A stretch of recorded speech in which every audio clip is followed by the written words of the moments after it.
Hey there, Simon here at Heart Osteopathy. I just had a patient who asked me a really cool question, so I thought I'd share my answer with you because it might be of interest. He was hoping to have a badminton session just after the session, the evening after the session, and so he was asking me if it was okay to have this session on the day of treatment. And normally we recommend 24 hours of, maybe taking it a bit easier and not doing too much strenuous exercise after treatment. And he said, why? And I think that's the best question. What he came in with was he was recruiting muscles in a funky way around his hip, and so it was kind of asking certain joints to do more work and other joints to do less work, and so that was causing him a little bit of discomfort there. So we could readjust that. He'd been having this pattern, I suspect, following an injury that dated to 2 weeks prior, and so I suspect he's been doing that for about 2 years, that odd recruiting of muscles.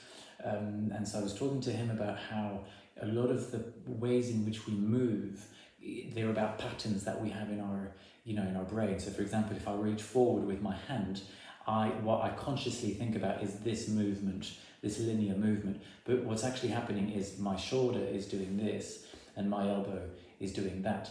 I don't think about this. I don't think about, okay, right, I've got to bend my elbow my shoulder this many degrees that way and my elbow that many degrees this way. I'm just thinking about my hand traveling forward. So at a conscious level, I have this movement, but at a subconscious level, integrated within my brain patterns or how I move my muscles, I've got these two combined together. And so when we move and when we do things, we don't think consciously about, oh, I'm going to do this movement and then that movement. We think in terms of patterns. And so with him, what he'd had to do for the last 2 weeks, I think, okay, right, I'm not going to fire that muscle because I know it's painful, so I'm going to recruit that one instead. And then that had caused other things to happen in his body, and that stressed a joint, and then he developed symptoms.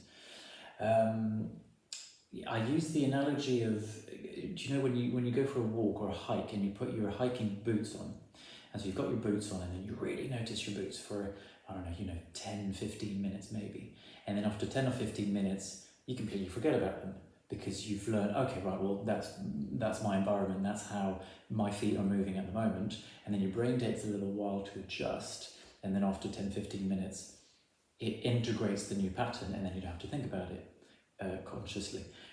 Same again, once you're done with your hike and you take your shoes off, you're like, oh my god, my feet feel really light and completely different and maybe a bit wobbly, and I've got to be a little bit more careful, maybe. And again, after 10-15 minutes, your brain goes, oh right, okay, we're back to that thing, and so it kind of readjusts different patterns of like, okay, right, I've got to fire this muscle, I've got to hold that one, maybe I need to hold my ankles a little bit better because I don't have the support from the shoe. And then after 5 to 10, 15 minutes, then you go back to normal. And so your brain takes a little while to maybe accept different patterns or an environment that's slightly different. And so if you challenge your body immediately after treatment, your brain's not going to have the time to integrate what we've done during treatment. And so what you want to do is, after treatment, maybe, so ideally 24 hours, that's the generally accepted rule of thumb, let your brain kind of go through movement deliberately and go, oh, okay, this feels different. All right, I don't need to pay attention to catching a ball with a racket or running somewhere, or I've got time to kind of feel how things are moving. Patients don't generally need to pay any sort of attention to this. It happens on its own. The body kind of works things out on its own, so there's no point kind of paying attention to it. But certainly it's worth leaving a little bit of time for the body to integrate this new pattern of movement. So in his case, for example, his right hip was externally rotated, and so he'd been walking like this for a couple of weeks, and so this walking like this is going to feel different, but over time it's going to become more normal for him. But it takes about 24 hours.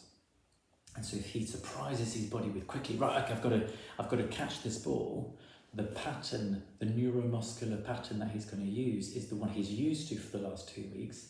And then in catching that ball, he's going to have that right hip, maybe externally rotated, and push his body back towards adopting this previous pattern that he hasn't had the time to integrate.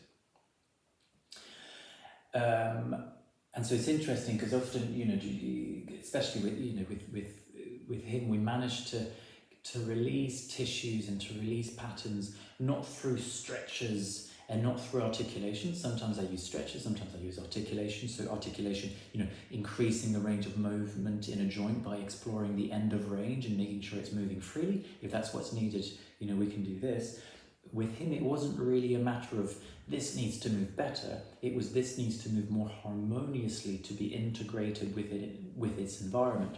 And so the type of treatment that we used with him, which I like to use and use quite a lot of the time, is going through circular movement and kind of exploring that the body has the freedom to move through the full range of motion. And if I notice an area that's a little bit maybe held, or where the body goes, oh, I don't really want to go there, I don't know what that feels like, without going to the end of range of motion, I can go through that circular movement, and then after a few repetitions, I get an ease in the tissues, and suddenly the tissues agree to do that. And my understanding of how this works is that by going through that movement, I'm stimulating different receptors, movement receptors in the joints and then the tendons and then the ligaments around the joint. Tendons more than ligaments, but anyway. And I'm reminding the brain, hey, look, you can do this movement. You don't need to hold or fight against it. You can just go back to neutral and ease into that movement. But I think it's a neurological process more than a purely mechanical thing of stretching muscles and articulating and mobilizing joints. If muscles have been tight for a while, if joints have been tight for a while, probably worth working your way through them and releasing them and giving them that range of motion back. But with him, it wasn't the case. With him, it was more of okay, you've adapted to this. It was useful 2 weeks ago. It's not useful after the injury. It's not useful now. Can we deprogram your way of moving? Yes, we can. We go through these movements. And on re-examination, he was moving perfectly well and harmoniously, and so that worked quite well. But in this case specifically, where we use that kind of neurological way of treating and resetting the body, do leave it for 24 hours after the treatment, so that you can really integrate what your new neutral is, and then after that, obviously do absolutely what you want. So in this case, that applied. In other cases, sometimes, when it's literally just about freeing movement and in joints, then of course, introduce all the movement you want. That's all beneficial.